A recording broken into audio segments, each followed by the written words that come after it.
ನಮಸ್ಕಾರ. ಇವತ್ತಿನ ವಿಡಿಯೋದಲ್ಲಿ ಗೂಗಲ್ ಜೆಮಿನೈ ಮತ್ತು ಜೆಮಿನೈ ಲೈವ್ ಫೀಚರ್ ಬಗ್ಗೆ ಎಕ್ಸ್ಪ್ಲೇನ್ ಮಾಡ್ತೀನಿ.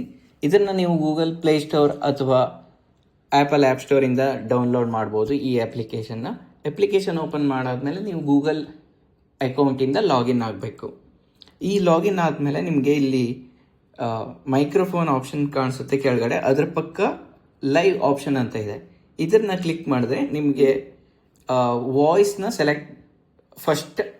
ಫಸ್ಟ್ ಟೈಮ್ ಕ್ಲಿಕ್ ಮಾಡಿದಾಗ ವಾಯ್ಸ್ ಅಥವಾ ಟೋನ್ನ ಸೆಲೆಕ್ಟ್ ಮಾಡಲಿಕ್ಕೆ ಹೇಳುತ್ತೆ. ನೀವು ಒಂದು ಸೆಲೆಕ್ಟ್ ಮಾಡ್ಬೋದು. ಅದಾದಮೇಲೆ ನೀವು ಈ ಜೆಮಿನೈ ಜೊತೆ ಲೈವ್ ಆಗಿ ಇಂಟ್ರ್ಯಾಕ್ಟ್ ಮಾಡ್ಬೋದು. ಅಂದರೆ ನ್ಯಾಚುರಲ್ ವೇದಲ್ಲಿ ಇಂಟ್ರ್ಯಾಕ್ಟ್ ಮಾಡ್ಬೋದು. ನೀವು ಬೇರೆಯವ್ರ ಹತ್ರ ಹೇಗೆ ಮಾತಾಡ್ತೀರೋ ಅದೇ ಥರ ಈ ಜೆಮಿನೈ ಲೈವ್ ಜೊತೆನೂ ಮಾತಾಡ್ಬೋದು. ಇದ್ರದ್ದು ಇಂಟ್ರೆಸ್ಟಿಂಗ್ ಫೀಚರ್ ಏನಂದರೆ ನೀವು ಯಾವುದೇ ಭಾಷೆಯಲ್ಲಿ ಕೂಡ ಬೇಕಾದರೆ ಇದ್ರ ಜೊತೆ ಮಾತಾಡ್ಬೋದು. ಇದಕ್ಕೆ ಪ್ರಶ್ನೆ ಕೇಳ್ಬೋದು ಅಥವಾ ಒಂದು ಭಾಷೆಯಿಂದ ಇನ್ನೊಂದು ಭಾಷೆಗೆ ಟ್ರಾನ್ಸ್ಲೇಟ್ ಮಾಡೋಕ್ಕೆ ಹೇಳ್ಬೋದು. ಜೆಮಿನಿ ಲೈವ್ ನೊಂದಿಗೆ ಮಾತನಾಡುವುದು ತುಂಬಾ ಸುಲಭ. ನೀವು ಯಾವುದೇ ಭಾಷೆಯಲ್ಲಿ ಪ್ರಶ್ನೆಗಳನ್ನು ಕೇಳಬಹುದು ಮತ್ತು ಪ್ರತಿಕ್ರಿಯೆಗಳನ್ನು ಪಡೆಯಬಹುದು.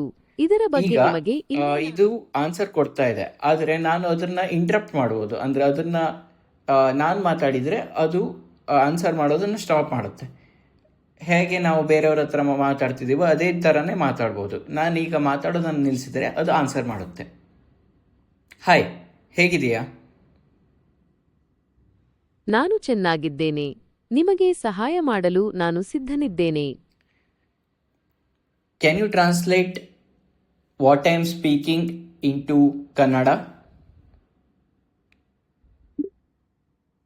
ಖಂಡಿತವಾಗಿ ನೀವು ಕನ್ನಡದಲ್ಲಿ ಏನು ಮಾತನಾಡುತ್ತಿದ್ದೀರಿ ಎಂದು ನನಗೆ ಭಾಷಾಂತರಿಸಲು ಸಾಧ್ಯ. ಪನೀರ್ ಬಟರ್ ಮಸಾಲ. ಪನೀರ್ ಬಟರ್ ಮಸಾಲವನ್ನು ಹೇಗೆ ತಯಾರಿಸುವುದು? How much is the cost of this vegetable? ಈ ತರಕಾರಿಯ ಬೆಲೆ ಎಷ್ಟು?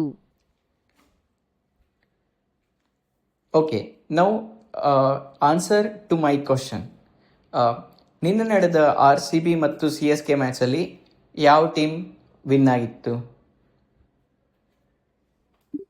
ನಿನ್ನೆ ನಡೆದ RCB ಮತ್ತು CSK ಮ್ಯಾಚ್ನಲ್ಲಿ RCB ತಂಡವು 2 ರನ್ಗಳಿಂದ ಜಯಗಳಿಸಿದೆ.